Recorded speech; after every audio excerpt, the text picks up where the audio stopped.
Hi friend, this is Vipin. Welcome to Guruji maker. आशा करते हैं आप लोग बहुत अच्छे होंगे। तो फ्रेंड्स, आज हम लोग बात करेंगे बिहार शिक्षक भर्ती परीक्षा के बारे में।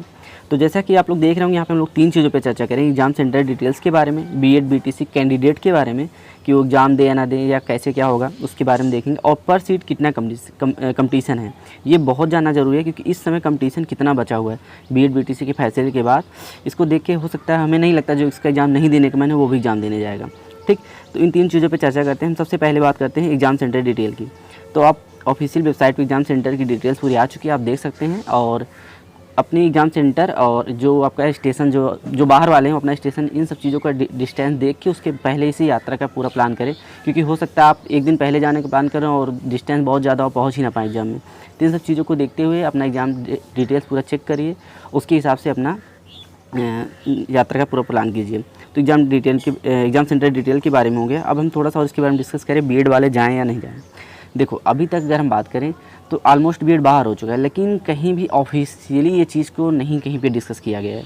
जो भी है सब हवा हवाई है। हालांकि सुप्रीम कोर्ट का फैसला और एनसीटी की डिसीजन के बाद लगभग बाहर है, बट अभी तक कहीं भी ऑफिशियली नहीं दिया गया है। तो इस हिसाब से, और सबसे बड़ी बात है कि अपने 11 अगस्त से पहले आपने अच्छी तैयारी की थी। मुश्किल से 10 दिन एग्ज़ाम रह गया था, उसके हिसाब से आपकी तैयारी ठीक ठाक रही होगी। और आपने ये सपना भी देखो, हाँ वहाँ हमको जाके जॉब लेना है, तो उसके हिसाब से आप एग्ज़ाम दीजिए। बाकी भविष्य में जो होगा वो तो देखा जाएगा, वो भविष्य की गर्त में छुपा हुआ है। ठीक, तो हमारे हिसाब से बीएड वालों को एग्ज़ाम देना चाहिए। आप एग्ज़ाम देने ज़रूर जाइए, क्योंकि फ्यूचर में क्या होगा, पॉलिटिकल चीज़ें हैं, ये पूरा मैटर पॉलिटिकल एजेंडे के रूप में वोट बैंक की राजनीति हो रही है। तो इस हिसाब से हमें लगता है आपको एग्ज़ाम देना चाहिए। तो ये तो हो गया बीएड वाला। अब बीटीसी के वाले अगर हम बात करें, तो अगर हम बीएड वालों की एक तरफ मान लेते हैं कि हाँ वो बाहर हो चुके, तो बीटीसी वाले के लिए बहुत ही बेहतरीन मौका है। उनको तो एग्ज़ाम किसी भी हाल में नहीं छोड़ना है। उनको थोड़ा पढ़े हैं, ज़्यादा पढ़े हैं, कैसे किए हैं, उससे मतलब नहीं है। अगर आपने फॉर्म डाला है बीटीसी वाले, तो आप फॉर्म जरूर डालिए, क्योंकि अगर बीएड वाले बाहर हुए तो यहाँ कंपटीशन नाम मात्र की रह जाएगी बस, क्योंकि डिप्लोमा के बच्चे ही बहुत कम हैं। तो अगर हम उसके बारे में थोड़ा और डिटेल बात करें, तो पर सीट कंपटीशन अब कितना रह गया है, इसको देख के उसके बाद आप डिसीजन लीजिए कि बीटीसी वाले कि हम एग्ज़ाम देने जाएँ या ना जाएँ, चाहे दूर हो, चाहे नज़दीक हो, चाहे जितनी डिफ़िकल्टियाँ हों। तो ये जो हम 3.8 लाख डिप्लोमा स्टूडेंट, ये डिटेल में बता रहा हूँ। ये जो बीपीएससी के चेयरमैन थे अतुल प्रसाद, उन्होंने खुद ये बताया था कि हमारे पास 3.8 लाख डिप्लोमा के स्टूडेंट हैं। तो उस हिसाब से देखिए, अब अगर आपकी 80,000 सीट है, तो अगर मोटा मोटा मान लें तो 8 चौक 32 करीब 4 साढ़े 4, मतलब एक सीट पे 4.5 बच्चे मान लेते हैं कंपटीशन में हैं। ठीक, ये तो हो गए, लेकिन आपको अच्छे से पता हो, अगर 3.5 लाख बच्चे हैं, तो यहाँ पे कुछ लोग ऐसे जो अपीयरेंस वाले हैं, कुछ लोग ऐसे जिनका सीटेट नहीं निकलेगा, बहुत सारे ऐसे स्टूडेंट, हम ज़्यादा नहीं मानते 1 लाख बच्चे ऐसे हो गए। और आपको अच्छे से पता है ये चीज़ें होती हैं एग्ज़ाम में।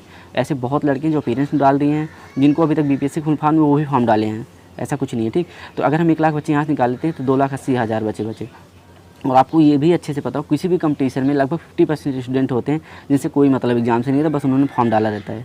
तो अगर हम यहाँ पे 50% इसको निकालें तो 1,40,000, लेकिन उतना हम नहीं निकाल रहे हैं, मार रहे हैं सिर्फ 80,000, तब भी 2 लाख या 1.5 लाख मुश्किल से बच्चे बच रहे हैं। अब आप खुद ही सोच लीजिए, 80,000 सीट पे 2 लाख बच्चे या 1.5 लाख मान लेते हैं बच्चे, तो एक सीट पे पर सीट पे 1 या 2 लड़कों का कंपटीशन है। ये मोटा मोटा मैं मार रहा हूँ, जब मतलब यहाँ पे बहुत अच्छे लड़के होंगे और सबका सीटेट निकल जाए और सब अच्छे से पढ़ाई की हों, उनकी मैं बात कर रहा हूँ। तो अगर उन चीज़ों को देखोगे तो पर सीट आपका कंपटीशन है, अगर बहुत होगा तो दो लड़कों पे होने वाला है।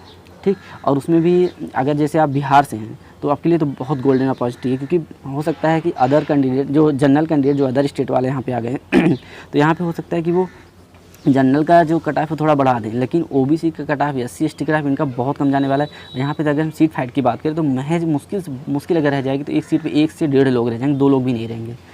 तो पर सीट कंपटीशन अगर देखा जाए तो जनरल वालों की अगर मैक्सिमम देखा जाए तो 2 लोग हैं, और अदर कैंडिडेट जो अदर कैटेगरी वाले हैं उनके 1 या मैक्सिमम 1.5 लोग हैं, मतलब 2 सीट पे 3 लोग हैं। तो इन सब चीज़ों को देखते हुए आप अच्छे से एग्ज़ाम दीजिए, कोई टेंशन नहीं, बहुत ज़्यादा कट ऑफ नहीं जाने वाली। अगर कट ऑफ बहुत ज़्यादा गई तो 60 के आसपास रहने वाली है। जनरल कैंडिडेट की मैं बात कर रहा हूँ, जो अदर स्टेट से, उससे ज़्यादा कट ऑफ नहीं है, क्योंकि स्टूडेंट है ही नहीं तो कट ऑफ जाएगी कहाँ से। और स्टूडेंट जो हैं उनकी तैयारी बहुत बेहद अच्छे से हुई नहीं, क्योंकि अगर कोई बीटीसी कर रहा है, उसको फाइनल ईयर है, तो वो क्या पढ़ाई किया होगा आप खुद ही समझ सकते हैं। इतना कम टाइम, 1 महीने में कोई कुछ नहीं कर सकता। लेकिन हाँ, जिन्होंने पहले एक टीचिंग की तैयारी या किसी और चीज़ की तैयारी की होगी, उनके लिए एग्ज़ाम बहुत ही आसान है।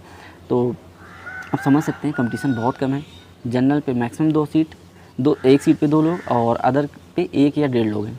तो इस चीज़ को देखते हुए आप एग्ज़ाम देने ज़रूर जाइए। आशा करते हैं मेरे द्वारा बताई कि सारी चीज़ें आपको समझ में आएंगी, और ऐसी ढेर सारी इन्फॉर्मेटिव वीडियो के लिए हमारे साथ बने रहो, हमारे चैनल को सब्सक्राइब करें। थैंक यू, जय हिंद।